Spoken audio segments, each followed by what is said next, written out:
Je me rappelle dessiner même en cours et tout, c'était un truc qui est vraiment ancré en moi depuis très jeune. Ça part de base de mon grand frère, que j'aimais bien regarder dessiner. Ça a toujours été une passion, jusqu'à que petit à petit ça devienne un taf à part entière. Depuis 2020, je suis professionnel. Au début, c'était un peu laborieux, ça venait pas aussi vite que je pensais, mais dès que les projets ont commencé à arriver, je me suis découvert une vraie vocation et j'ai pu mêler passion et travail. Je fais beaucoup de figuratifs, beaucoup de portraits. Je marche à ma sensibilité, ce que j'aime, essayer de capturer une émotion ou un sentiment et le transmettre. J'aime bien aussi l'interprétation des gens quand ils voient mon travail, leur étonnement aussi parfois.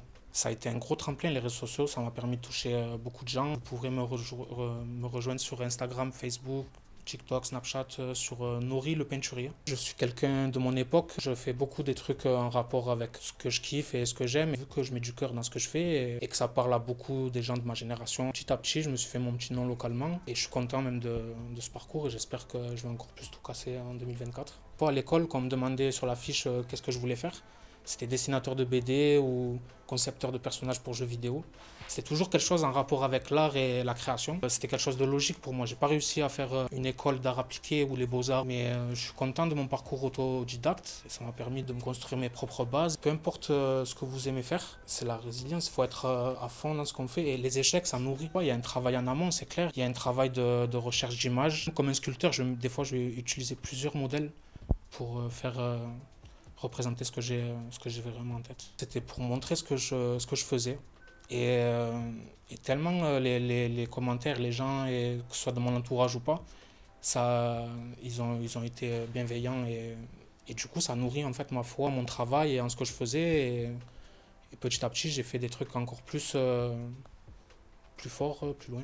Des fois j'ai envie de retranscrire une émotion ou que les gens ils aient une certaine émotion en regardant mon travail.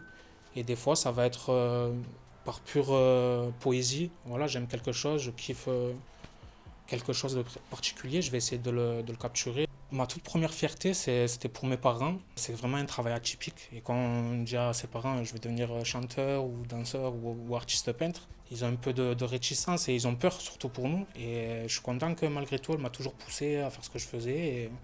Et de l'avoir fier pour moi, ben, c'est ma fierté. C'est une exclue pour vous. Ben, en fait, j'ai une commande de la ville pour une façade et restez à l'affût parce que ça va être quelque chose de très grand et très beau. On pourra y voir des flamants roses, on pourra y voir l'étang et il y aura un peu tout ce qui m'inspire en tant qu'artiste. Et après, je vous laisserai découvrir ça. C'est aussi une fierté parce que déjà, je vais marquer ma ville et en tant qu'artiste, c'est quelque chose de magnifique.